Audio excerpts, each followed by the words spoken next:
Pada pagi ini saya akan ajak untuk kita bersama-sama membaca firman Tuhan. Pagi ini saya akan memberikan judul atau tema materi saya, yaitu perseteruan di Taman Eden. Kita akan baca bersama-sama di dalam kitab Beresyit pasal 3 ayat yang pertama. Beresyit pasal 3 ayat yang pertama atau kitab Kejadian. Sudah ketemu semua saudara-saudara? Baik, kalau sudah, mari kita akan membaca bersama-sama. 1, 2, 3. Adapun ular adalah binatang yang paling cerdik di antara segala binatang di padang yang telah dijadikan oleh Yahweh Elohim. Dan dia bertanya kepada wanita itu, benarkah Elohim berfirman bahwa engkau tidak boleh makan buah-buahan dari semua pohon yang terdapat dalam taman itu? Sampai di sini pembacaan kitab suci kita.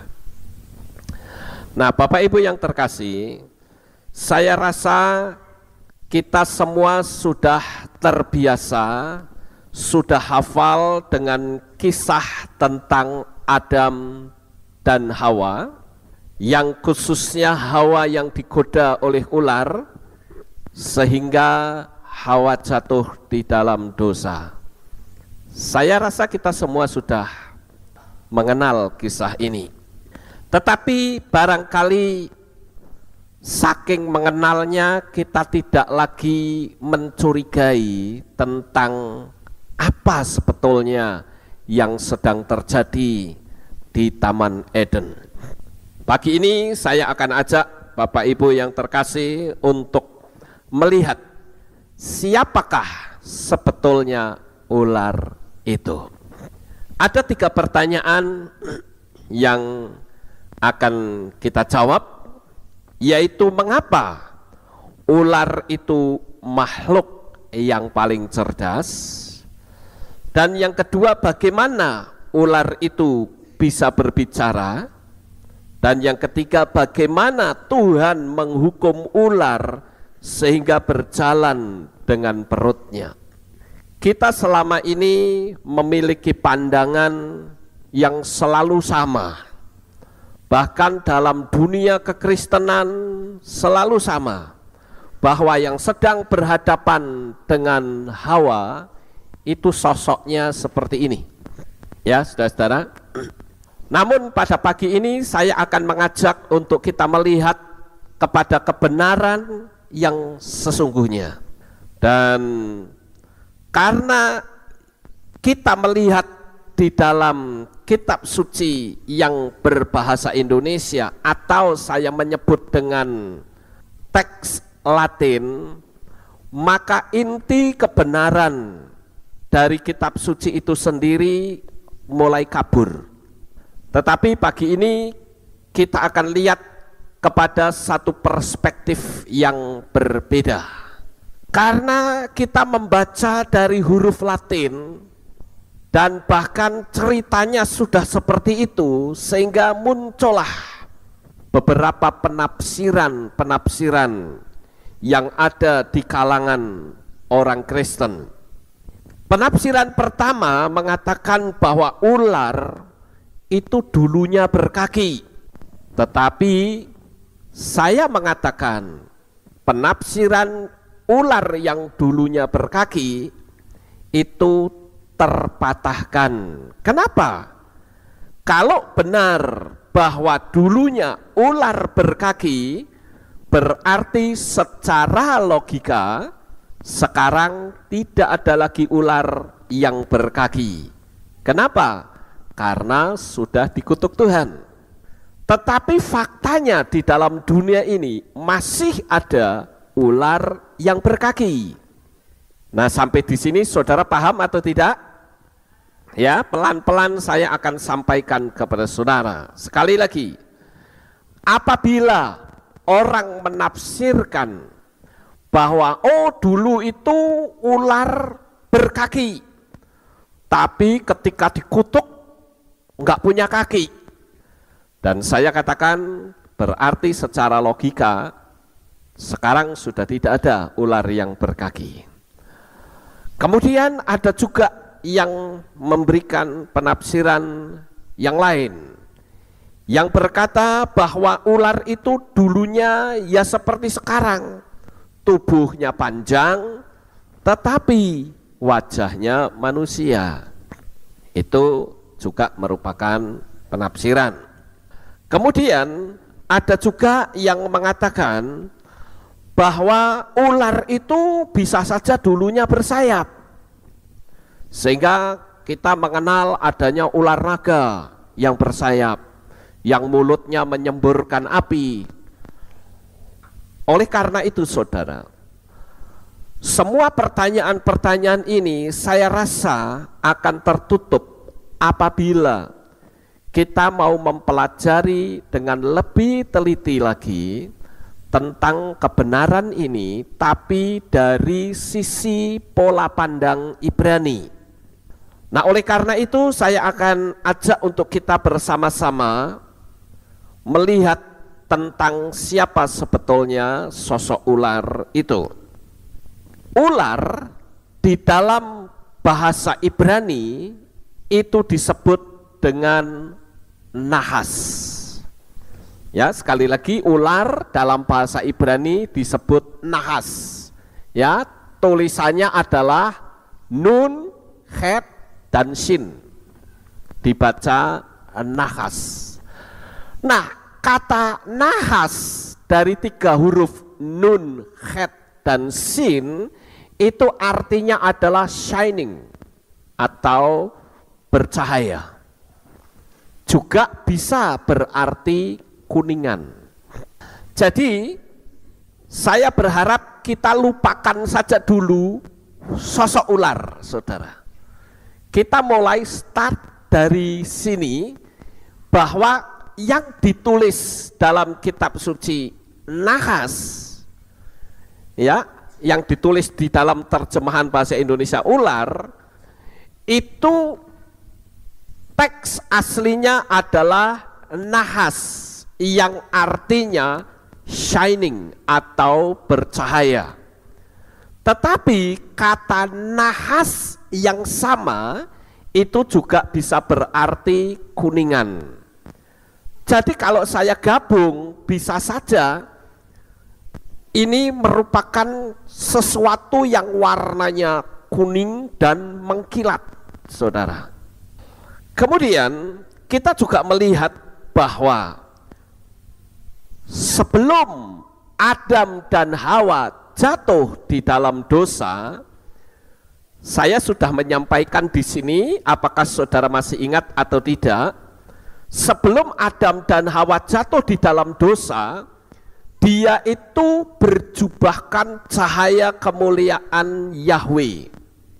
Jadi Adam dan sosok nahas ini sama-sama bercahaya. Ya, jadi sebutlah gambarannya seperti ini. Si Adam dan Hawa itu pada waktu dia jatuh dalam dosa, itu cahaya kemuliaan yang Yahweh berikan sebagai jubahnya itu luntur, sehingga dia melihat, loh, saya kok telanjang. Jadi dulu itu Adam dan Hawa itu memakai jubah. Jubahnya adalah jubah kemuliaan Bapa Yahweh. Jadi ular, ya, yang disebut nahas itu juga sama-sama bercahaya, sama-sama mengeluarkan cahaya. Mungkin saudara akan bertanya, mana ada manusia bisa bercahaya? Saya akan memberikan satu ayat rujukan bagaimana kira-kira sosok Adam dulu ketika dia belum jatuh di dalam dosa. Mari kita akan baca bersama-sama di dalam kitab Matiyahu atau Matius atau Matai pasal yang ke-13. Pasal 13 ayatnya yang ke-43. Mari kita baca lagi bersama-sama, saudara-saudara. 1, 2, 3. Kemudian orang-orang benar akan bersinar seperti matahari dalam kerajaan Bapa mereka. Siapa yang mempunyai telinga untuk mendengar, hendaklah dia mendengarkan. Jadi ketika orang itu nanti mati dan masuk surga, maka tubuhnya akan dipulihkan dengan tubuh kemuliaan yang bercahaya. Sekali lagi, saya menggunakan pola pandang Ibrani. Pola pandang Ibrani itu bukan pola pandang yang ditafsirkan. Orang Ibrani tidak mengenal pola seperti itu.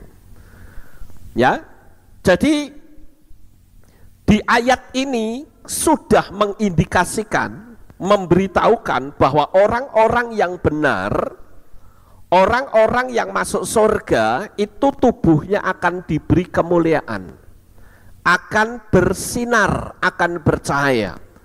Jadi kalau kita melihat melalui pola pandang perspektif Ibrani bahwa Adam sebelum dia jatuh dalam dosa itu berjubahkan kebenaran dan cahaya, itu masuk akal atau tidak, saudara?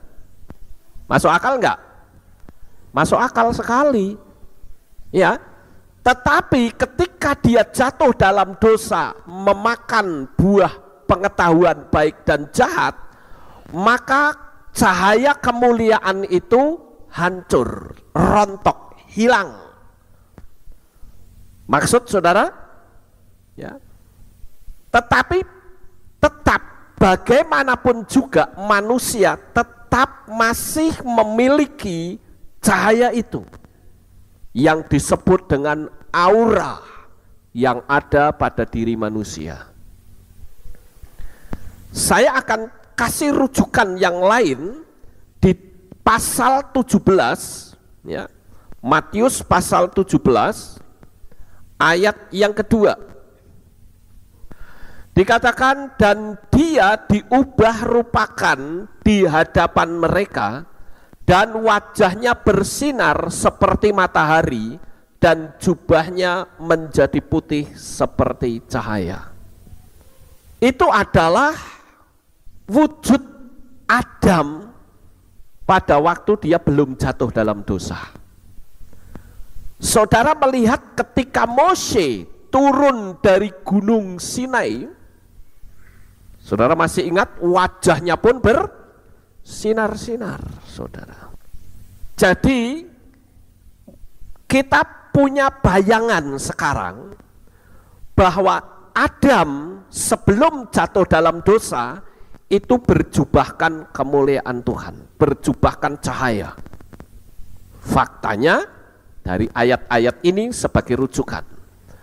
Demikian juga yang disebut ular atau nahas tadi, saudara. Lupakan terlebih dahulu bahwa nahas atau ular yang saya sebut tadi wujudnya itu seperti ini, ya. Nah ini lupakan, ya. Tetapi saudara melihat bahwa wujud si nahas tadi itu sama-sama bercahaya, sama-sama memiliki cahaya Tuhan. Betapa hebatnya ciptaan Tuhan itu, saudara. Sekarang kita akan lihat yang berikutnya. Di dalam kitab Bereshit pasal 2 ayat 25 Di sini ada kata arum, ya. Arum ini ditulis dengan ain, res, waw, dan mem. Dibaca arum. Nah, arum itu diterjemahkan telanjang. Tetapi kata arum yang sama juga diterjemahkan paling cerdik di pasal 3 ayat 1. Ayo kita baca sama-sama. Kita lihat di kitab Beresit 2 ayat 25. Saya akan coba untuk menerangkan ini pelan-pelan. Saya berharap saudara bisa menangkap kebenaran firman Tuhan yang ada. Dikatakan, ayo kita baca bersama-sama saudara-saudara ya. Sudah ketemu? Oke, ayo kita baca bersama-sama. 1, 2, 3.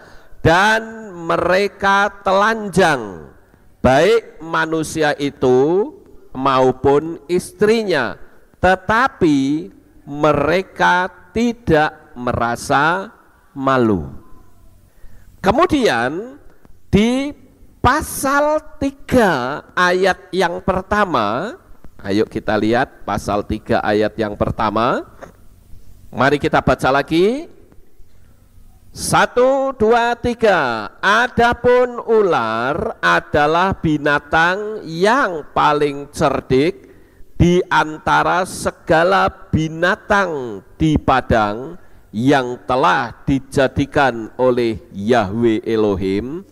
Dan dia bertanya kepada wanita itu, benarkah Elohim berfirman bahwa engkau tidak boleh makan buah-buahan dari semua pohon yang terdapat dalam taman itu?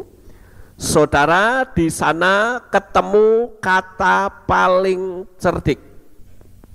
Nah, kata paling cerdik dan kata telanjang itu sama-sama diterjemahkan dengan kata arum. Saudara masih bisa ikuti saya enggak nih? Ya, saya berharap saudara bisa ikutin saya.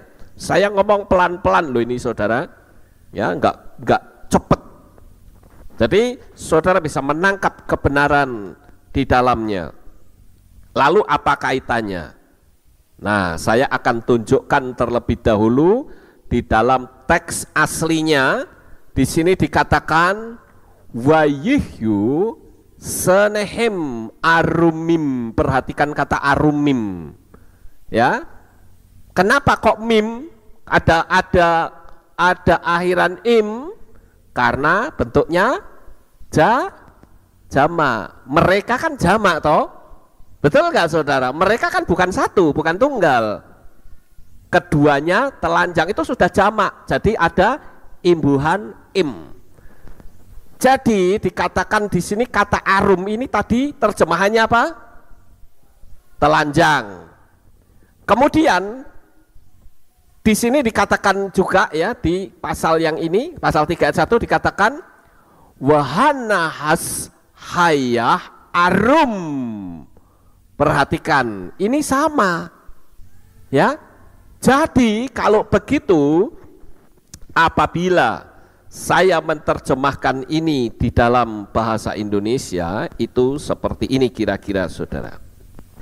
Dan mereka arum baik manusia itu maupun istrinya, tetapi mereka tidak merasa malu.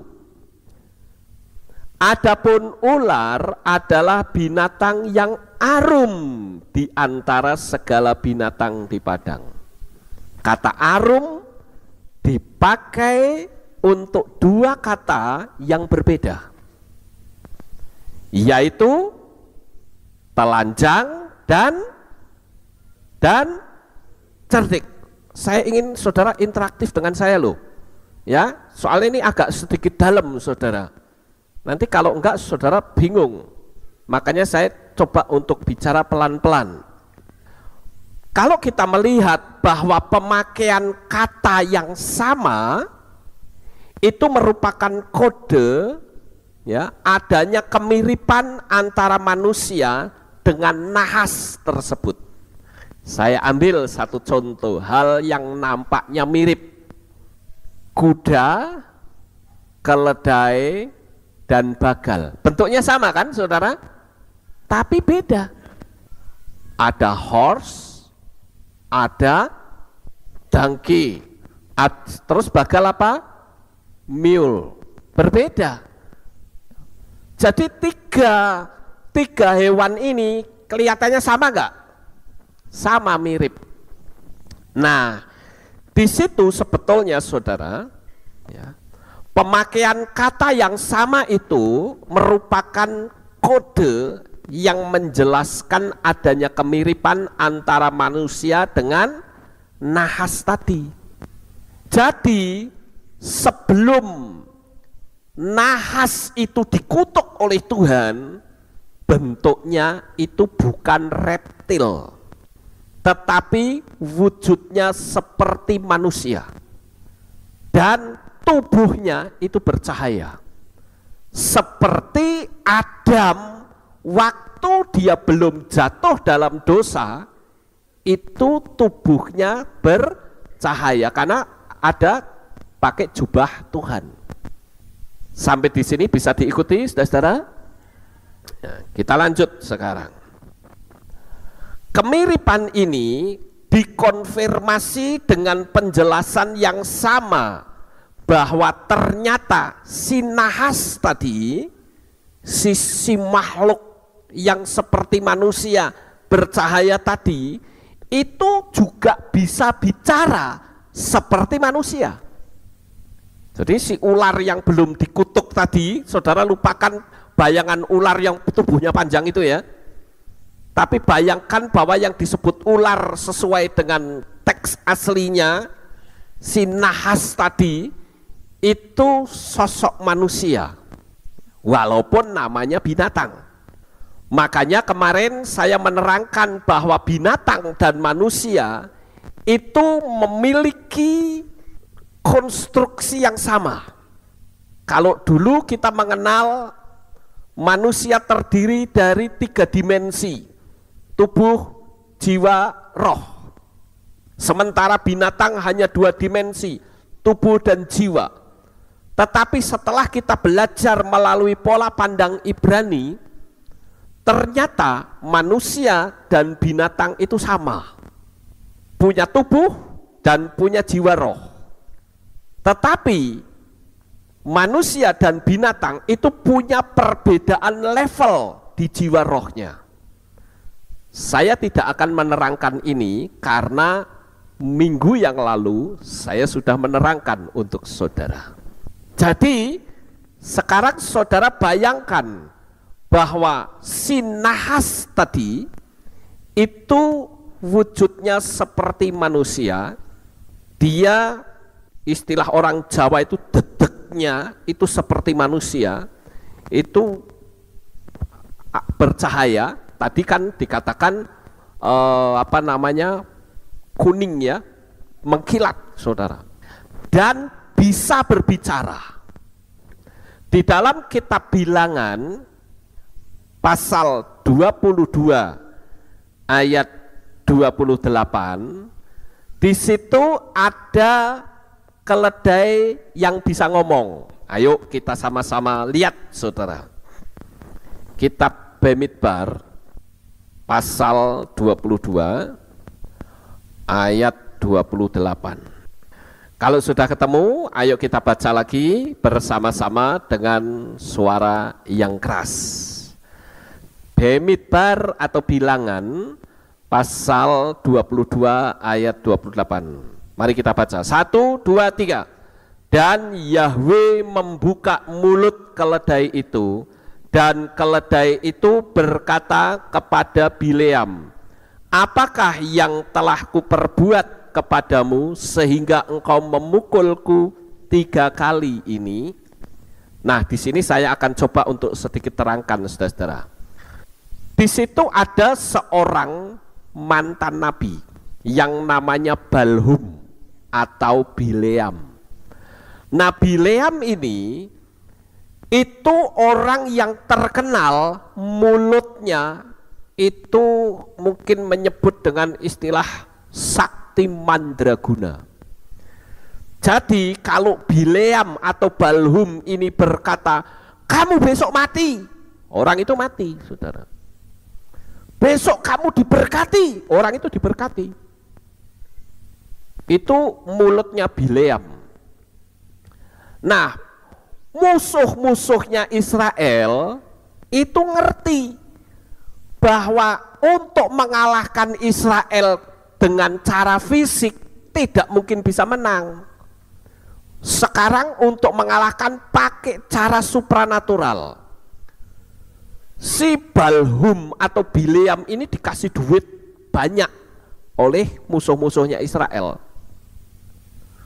Begitu dikasih duit, disuruh Balhum itu naik ke atas bukit. Nanti bangsa Israel yang ada di bawah itu disuruh ngutuki. Sehingga dengan cara dikutuki oleh Bileam, harapan musuhnya pasti Israel kalah. Nah, ketika itu Bileam begitu lihat duit, matanya jadi hijau, saudara. Lihat duit, wah matanya hijau. Langsung dia pergi bersama musuhnya ke bukit, saudara. Tetapi sebetulnya Yahweh itu sudah mengingatkan kepada Balhum, kamu jangan pergi ke sana. Tapi dasar orang sudah matanya hijau, lihat duit, wes ndak urusan, saudara.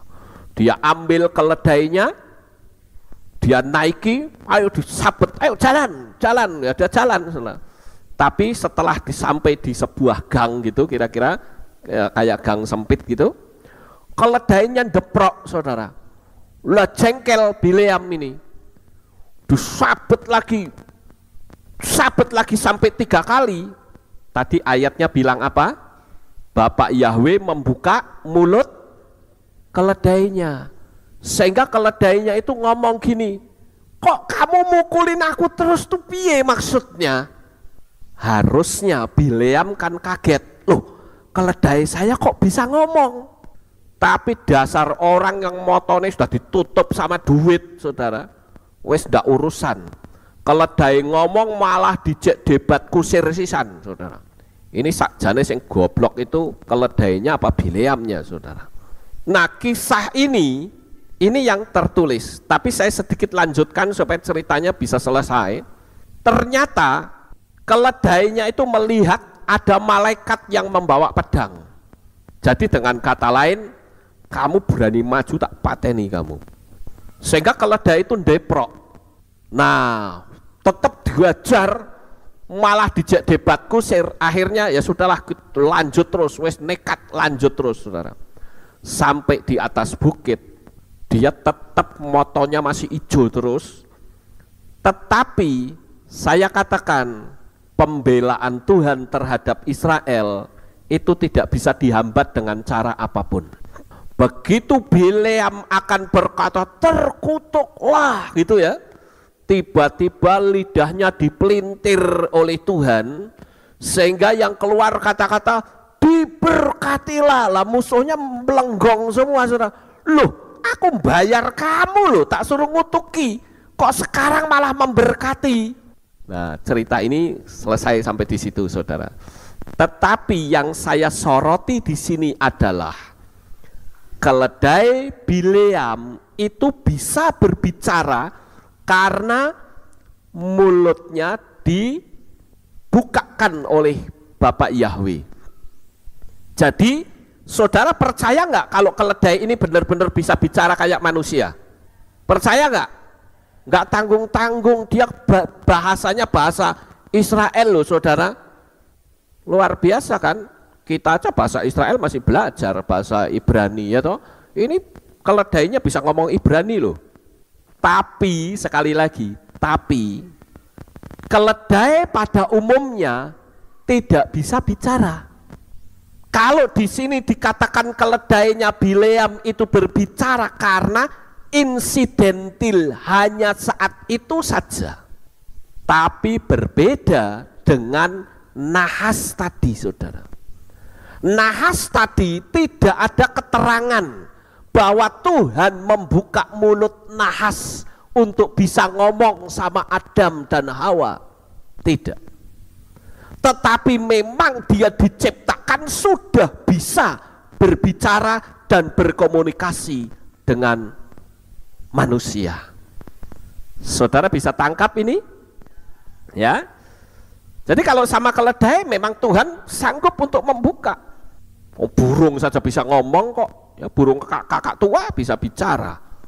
Nah, si nahas ini itu bisa berbicara karena bukan dibuka mulutnya oleh Bapak Yahweh, tetapi memang diciptakan sudah bisa bicara.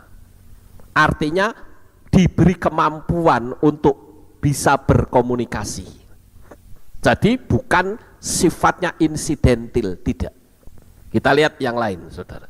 Yang lebih menarik lagi adalah bahwa si nahas tadi, si makhluk nahas tadi, itu punya angka gematria yang sama persis dengan angka gematrianya Mesias. Coba, ngeri nggak ini saudara? Jadi angka gematria saya sudah menerangkan kepada saudara, saya yakin saudara pasti sudah ngerti. Angka gematria itu kan begini ya, huruf alef itu nilainya 1, huruf bet nilainya 2, huruf gimel nilainya 3, huruf dalet nilainya 4, huruf e nilainya 5. Ya. Kemudian huruf waw itu 6, kemudian zayin itu 7, het itu 8 dan seterusnya. Itu angka gematria. Nah, angka gematria itu Yesua memberitahu bahwa orang yang bijaksana akan menghitung bilangan binatang itu. Dulu sesembahan kita yang lama itu angka gematrianya 666.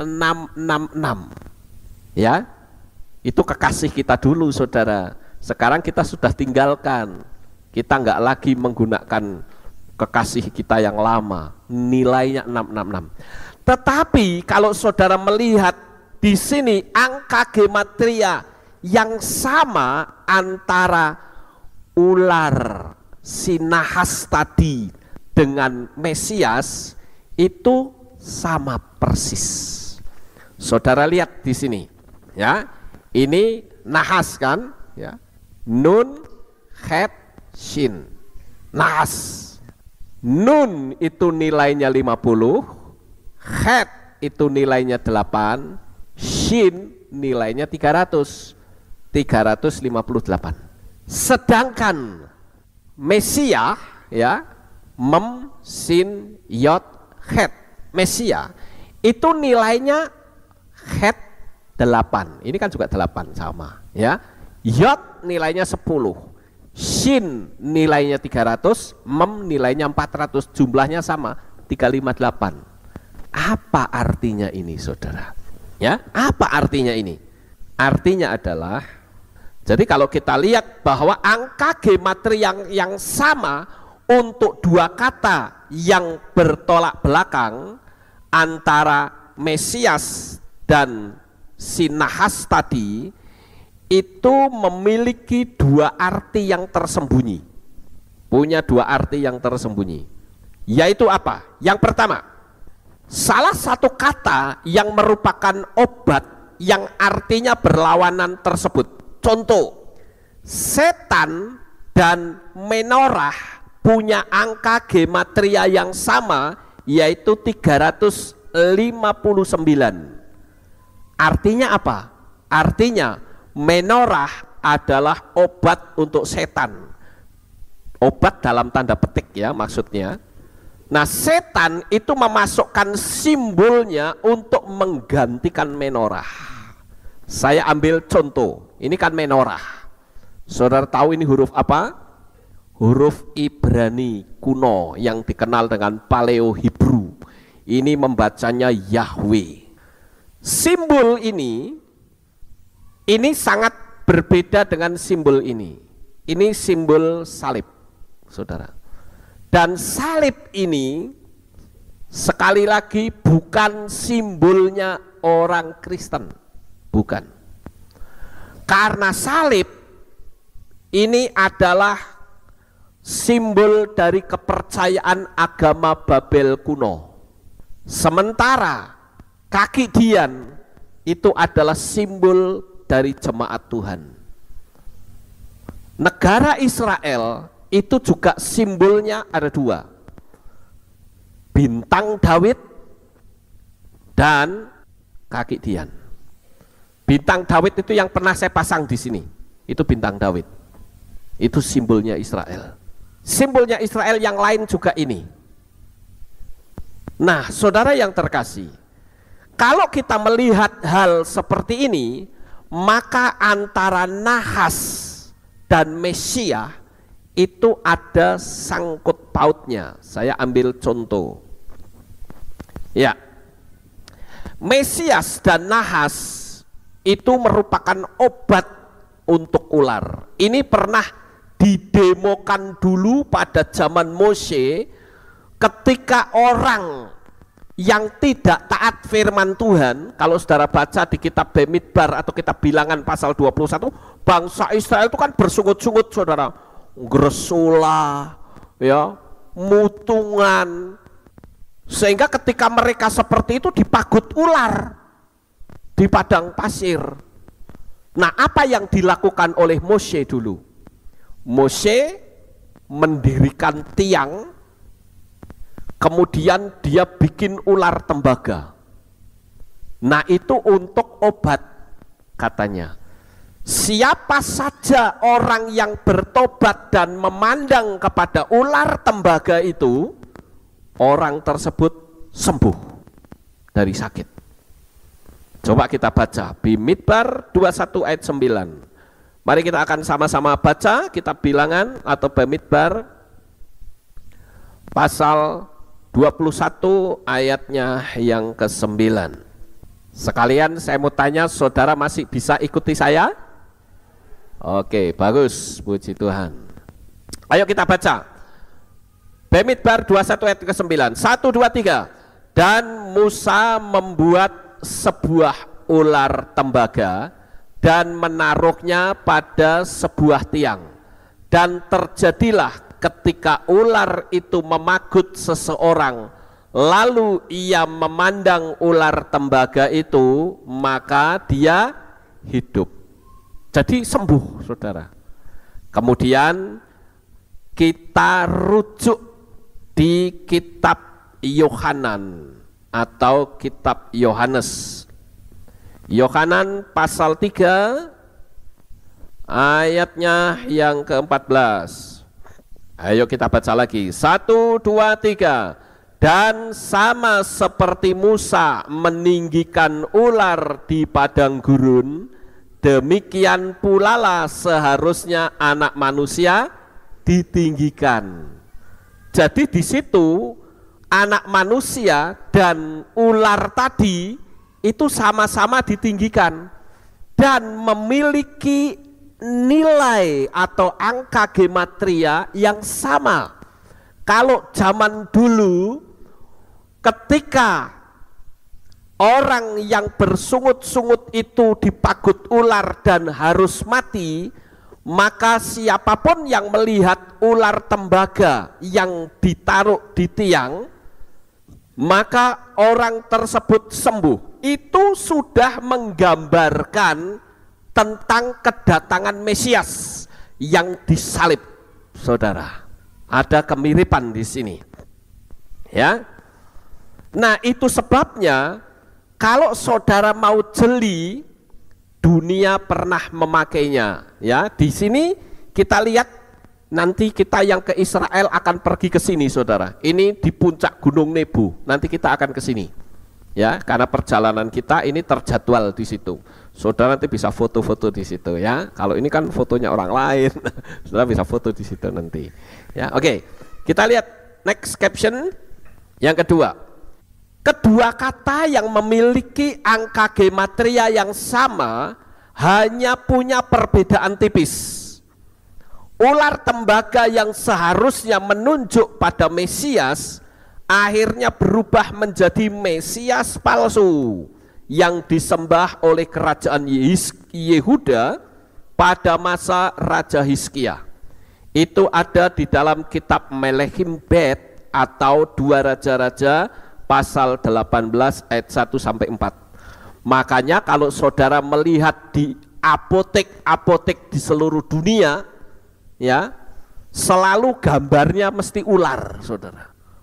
Ya, ular sama cangkir gini ya. Ini sejak zaman Mesir dulu sudah ada. Yaitu sejak zaman Musa. Itu gambarannya ada diambil dari situ, saudara. Ular tembaga yang ditinggikan. Jadi siapa yang melihat itu sembuh gitu. Jadi intinya orang yang pergi ke apotek itu beli obat sembuh, kira-kira begitu, saudara. Ya, jadi ini gambarannya.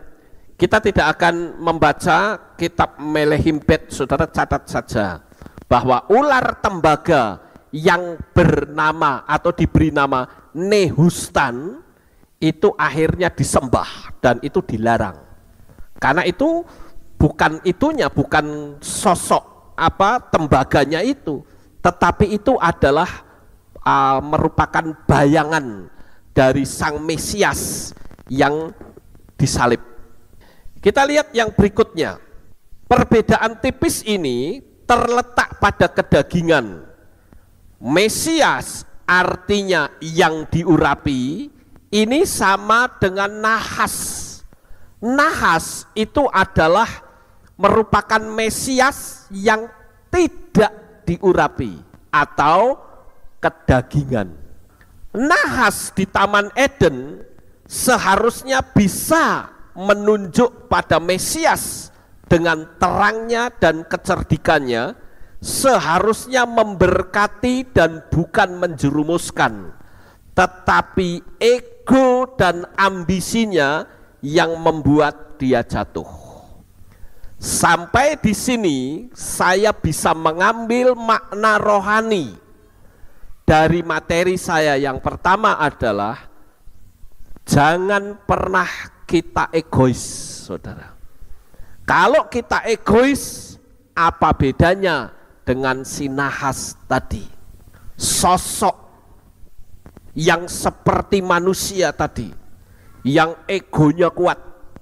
Siapapun yang egosentris, maka dia ibarat seperti nahas yang sangat sombong. Nah, menurut kepercayaan tradisi Yahudi menjelaskan bahwa nahas tadi itu bukanlah reptil yang selama ini kita lihat. Yang kita lihat sekarang ini adalah sosok nahas yang sudah dikutuk oleh Tuhan. Jadi sebelum dikutuk itu sosoknya, dedeknya itu seperti Adam, seperti manusia. Tapi bersyukurlah karena Adam yang seharusnya itu dikutuk, enggak dikutuk, saudara. Yang dikutuk nahasnya dan tanah. Betul ya, saudara? Ketika manusia itu jatuh dalam dosa, apakah ular memberikan engkau makan dari buah pengetahuan baik dan jahat itu? Dan disitulah Bapak Yahweh mengutuk ular. Kita bersyukur loh, manusia Adam ini dia salah karena dia menerima buah pengetahuan baik dan jahat yang diberikan dari istrinya. Dia salah, dia bertanggung jawab mestinya. Harusnya Adam yang dikutuk, saudara. Tetapi ternyata yang dikutuk adalah nahas tadi. Dan yang dikutuk itu tanah. Saya katakan luar biasa kasih Bapak Yahweh. Jadi menurut kepercayaan tradisi Yahudi menjelaskan bahwa nahas tadi itu bukanlah reptil, tetapi makhluk yang mirip manusia, berjalan tegak, bercahaya, dan punya IQ yang tinggi dan bisa bicara. itu wujud dari nahas si ular yang aslinya seperti itu, saudara. Baru setelah dikutuk, nah ini kesimpulannya adalah setelah dikutuk ular, ya, ini sekali lagi ya, ular itu seperti manusia, ya, dia punya intelijensi yang tinggi, dia bisa berbicara dan bisa bercahaya persis seperti Adam dan punya kecerdikan, tetapi setelah dikutuk berubah wujudnya seperti sekarang ini, kayak begini, dan semua fasilitasnya dicabut, saudara. Kemampuan daya intelijensinya dicabut oleh Tuhan. Makanya ketika Yesua berkata, hendaklah engkau cerdik seperti ular, yang dimaksud ular di situ bukan ular yang sudah jatuh dalam, sudah dikutuk begini, tetapi wujud aslinya yang memang punya intelijensi yang tinggi, yang memang punya IQ yang luar biasa dan bisa berbicara. Itu adalah merupakan apa yang ditulis oleh kitab suci.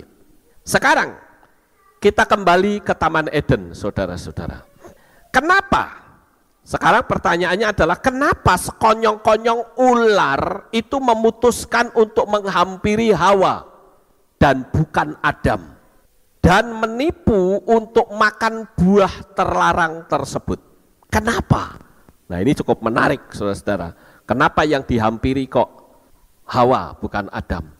Sebenarnya Adam itu pernah berjumpa dengan nahas ini sebelumnya, saat Adam belum punya pendamping.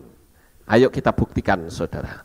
Di dalam kitab Beresit 2 ayat 18 sampai 20. Beresit pasal 2 ayat 18 sampai 20. Ini buktinya. Ayo kita baca lagi bersama-sama.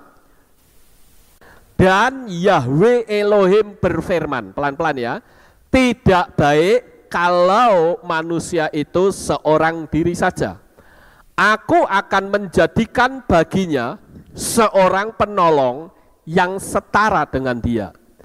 Dan Yahweh Elohim membentuk dari apa, saudara?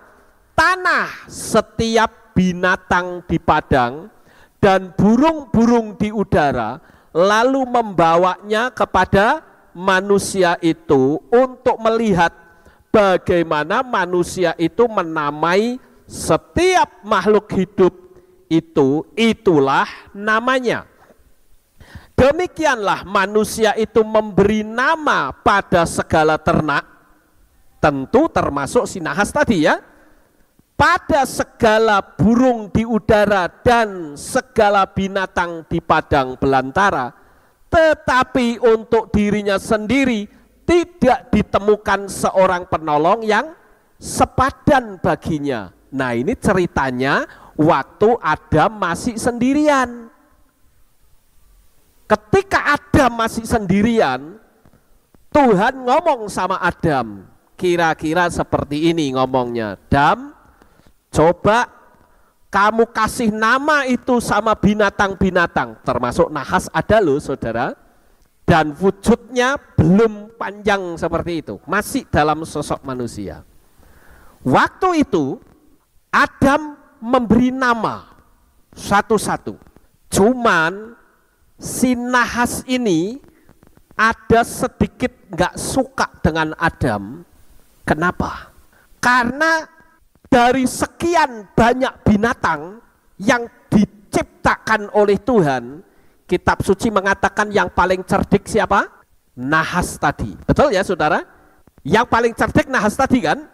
Dia punya cahaya, dia bisa ngomong, pinter. Lah kok tidak menjadi teman sepadan bagi Adam? Jadi disitulah sebetulnya sudah ada rasa tidak nyaman yang ada di dalam diri si nahas tersebut. Tuhan membuat semua binatang hutan dan membawanya kepada Adam untuk diberi nama. Dan Adam tidak menjumpai seorang penolong yang sepadan dengan dia. Nah, di sini ceritanya Adamnya masih tetap kesepian, saudara. Masih tetap kesepian. Saat itulah ya si nahas yang satu-satunya binatang yang paling cerdik dari segala binatang di darat, ya, kata segala binatang di darat itu dalam bahasa Ibrani ditulis dengan kata hayat hasadeh. Hampir tidak pernah dipakai lagi kecuali dengan ketiga ayat tersebut, ya. Nah, yang pertama adalah frase kata binatang, segala binatang di darat itu dipakai ketika menunjukkan bahwa Yahweh menciptakan hayat hasadeh dan membawa kepada Adam. Kemudian yang kedua atau frase yang kedua dipakai untuk menunjukkan bahwa dari semua hayat hasadeh Adam tidak menemukan satupun yang cocok atau layak untuk menjadi pendampingnya. Nah, yang ketiga, Torah itu memperkenalkan si nahas yang merupakan anggota tercerdik dari kelompok hayat hasadeh atau segala binatang di darat. Ternyata saudara-saudara, Adam memutuskan bahwa si nahas ini pun tidak cocok dan tidak sepadan dengan Adam. Padahal ada kemiripan yang nyaris sempurna sama sekali. Nah, menurut tradisi Midrash Yahudi menceritakan bahwa si nahas itu mempertanyakan hal itu juga dan merasa tertantang. Kenapa Adam kok memilih Hawa sebagai ratu di dunia ini? Sehingga yang menjadi ratu dan raja yang menguasai dunia kok bukan nahas yang sama-sama bercahaya, punya kepandaian. Karena di situ tadi setelah dia memberi nama, dia kesepian, dia toh tidak bisa menjadikan nahas itu teman hidup, tidak. Lalu karena Bapak Yahweh kasihan, maka Bapak Yahweh mengambil tulang rusuk Adam, diambil dan dijadikan manusia. Nah, disitulah Adam mulai merasakan sesuatu yang berbeda. Saya akan terangkan ini cukup dalam, saudara, tentang teman yang sepadan ini hebat sekali kalau kita lihat dari perspektif Ibrani. Ya, saya akan coba terangkan besok pada acara pemberkatan nikah massal, karena itu sesuai. Nah, saudara yang terkasih, di sini ternyata si nahas itu tertantang. Kenapa? Karena si Adam ketika Hawa sudah jadi, Adam berkata, ini dia tulang dari tulangku, daging dari dagingku. Wah, si nahas pasti timbul rasa cemburu, saudara. Cemburu yang kuat, kurang ajar. Sekarang aku tidak bisa menjadi pendamping untuk menguasai alam jagat raya ini. Nah, disinilah si nahas perlu untuk naik level, ya, dan berusaha untuk merebut sebagai pendamping sang penguasa bumi. Si nahas perlu naik tahta. Nah, Bapak Ibu yang kekasih, kalau saya berkata bahwa si nahas ini ingin merebut posisi Hawa, maka peristiwa ini persis sama pernah terjadi di kerajaan surga. Ketika Tuhan menciptakan malaikat-malaikat, ada segerombolan malaikat yang dikenal dengan malaikat cahaya. Ya, kembali lagi cahaya lagi, saudara. Karena apapun yang bercahaya itu selalu menarik gitu loh. Makanya kalau saudara wajahnya, auranya bercahaya, rezekinya mesti datang. Amin. Tapi kalau saudara bersengut gitu, wah, cahayanya nggak ada, ya, auranya gelap, rezekinya jauh, saudara. Tapi di mana ada cahaya, di situ akan menarik perhatian. Ya, apalagi kalau wajah kita bercahaya, kita banyak mengucapkan kata-kata nubuat, berkatnya pasti akan besar. Amin. Nah, Bapak Ibu Saudara yang terkasih, Disinilah pernah terjadi malaikat cahaya yang dikenal dengan Lucifer. Selama ini orang Kristen menganggap bahwa Lucifer itu nama rajanya setan. Salah, saudara. Lucifer itu bukan nama. Karena Lucifer itu adalah bahasa Latin yang kalau diterjemahkan ke dalam bahasa Inggris itu berarti light bearer atau pembawa cahaya. Dan itu adalah gerombolan malaikat cahaya yang diciptakan oleh Bapak Yahweh untuk menyembah Dia.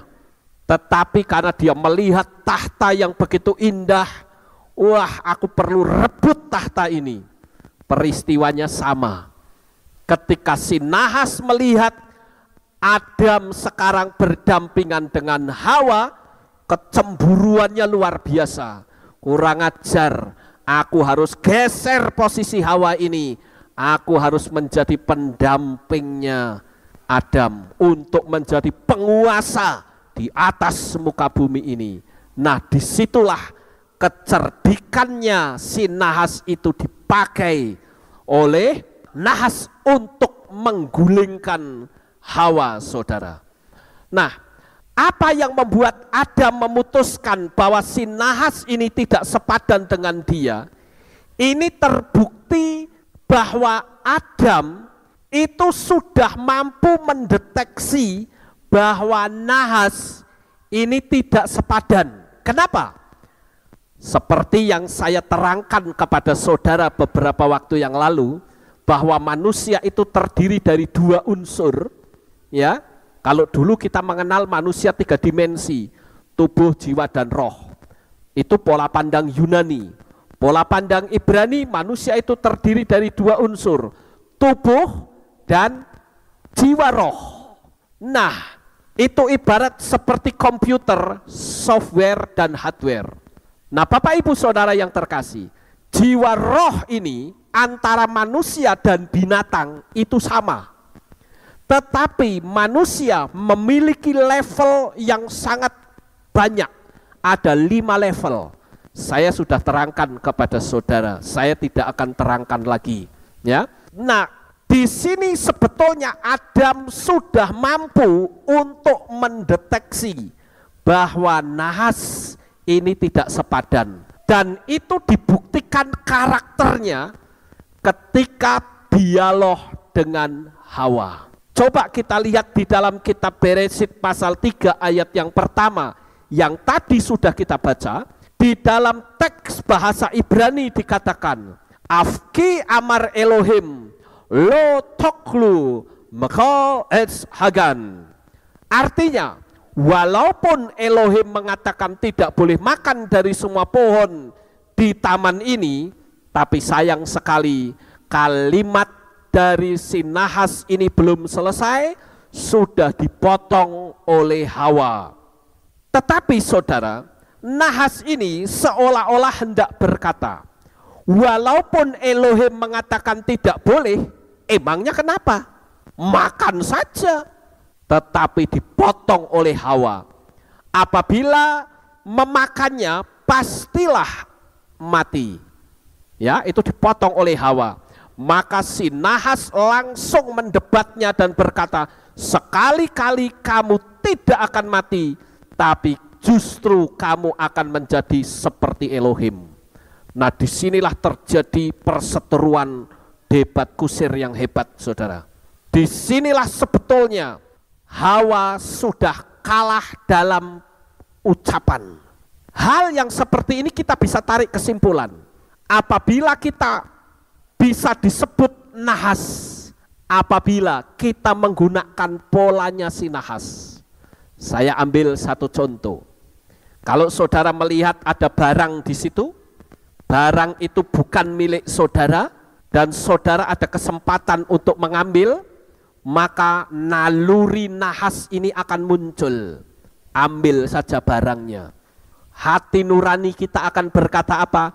Jangan, dosa lo, itu bukan punyanya. Lalu si nahas ini berbicara lagi di dalam hati kita. Kalau tidak ada orang yang tahu, bodoh amat, ambil. Ini adalah polanya si nahas, saudara. Sama seperti misalnya ada orang lagi pacaran. Lagi pacaran, firman Tuhan katakan apa? Jangan engkau mencemari dirimu dengan perzinahan. Tetapi kembali ucapan nahas ini muncul. Nggak apa-apa kan sekali-sekali, nggak akan hamil kok. Kembali hati nurani kita yang baik, yang sesuai firman akan berkata, jangan lo, ya kalau nggak hamil, kalau hamil beneran kan bagaimana itu? Kembali lagi si nahas ngomong, kalau cuman sekali mah nggak bakalan. Akhirnya dilabrak dan jadilah malapetaka, saudara. Apa yang saya sampaikan ini, saudara bisa menangkap kebenarannya? Inilah polanya si nahas, saudara. Jadi dengan kata lain, dia hendak berkata, walaupun dia bilang tidak boleh, emangnya kenapa? Makan saja. Bagi binatang itulah memang nalurinya. Karena dia selalu akan berkata, bukankah keinginan juga berasal dari Tuhan? Contoh gampang, saudara. Saya itu dulu perokok berat. Saya dulu, ketika saya masuk menjadi orang percaya, saya itu langsung ditegur oleh papahnya Andre yang main keyboard. Dia tegur saya, wong Kristen kok isik ngerokok, ora oleh. Langsung saya berkata, kenapa tidak boleh? Tuhan menciptakan daun tembakau, itu kan artinya nanti bisa dipakai untuk rokok. Ya apa bedanya seperti nahas, saudara? Nahas juga berkata, keinginan itu juga ciptaan Tuhan. Kamu inginkan buah pengetahuan baik dan jahat? Ambil saja. Dan akhirnya apa? Akhirnya jatuh di dalam dosa. Orang juga berkata, di dalam kitab suci, saudara, dikatakan bahwa kita itu untuk masalah makan diatur oleh Torah. Ya, ada makan yang kosher, ada yang tidak kosher. Ya kan? Lalu saudara-saudara, kita mengatakan apa? Ketika kita melihat hal ini, saudara-saudara, maka kita akan berkata, loh, selera makan itu kan datangnya dari Tuhan. Ngapain kita bingung? Makan saja, nggak masalah. Makanan tidak bicara masalah keselamatan kok. Ya akhirnya apa? Kena jantung, kena stroke, mati, saudara. Seorang rabi Yahudi yang bernama David Forman menjelaskan inilah bedanya antara nahas dengan manusia. Binatang itu hidup berdasarkan naluri, sedangkan manusia itu hidup berdasarkan naluri dan logika kebenaran dengan batasan-batasan tertentu, khususnya firman Tuhan. Inilah yang membedakan. Makanya si Adam langsung mampu mendeteksi, sementara Hawa tidak mampu mendeteksi, saudara. Contoh yang lain, misalnya, modus operandi ini masih terus dilakukan sampai sekarang. Kalau ada kesempatan untuk korupsi, ngapain kita tidak korupsi? Itu kan karakternya nahas, saudara. Dan itu sangat tipis sekali perbedaannya. Dan akhirnya Adam dapat mengenali perbedaan yang sangat tipis ini. Sehingga Adam merasa tidak dapat hidup berdampingan dengan si nahas yang tidak sepadan dengan dia. Sehingga Adam tidak memilih nahas sebagai pendamping dalam hidup. Sekalipun ada kemiripan. Akibatnya ketika Adam punya pendamping, si nahas berusaha untuk merebut tahta kekuasaan Hawa ini, menjadi penguasa di bumi ini. Akibatnya apa? Akhirnya manusia itu jatuh di dalam dosa dan jadilah seperti sekarang. Ular atau si nahas itu dikutuk, dia berjalan dengan perutnya. Itu bisa diartikan kamu berjalan menurut perutmu sendiri. Ya, contoh gampang, saudara. Ketika kita memberitakan nama Bapak Yahweh, banyak pendeta-pendeta juga tidak mau menyampaikan. Kenapa? Takut perutnya bermasalah, saudara. Piringnya jomplang, jemaatnya lari, perutnya jadi bermasalah, Tuhannya itu adalah perutnya sendiri. Itulah karakter si nahas, jahatnya luar biasa. Nah Bapak Ibu yang terkasih, kita harus mampu untuk mendeteksi apakah saya ini nahas atau saya ini manusia. Sukses besar untuk saudara. Bapak Yahweh memberkati. Haleluya.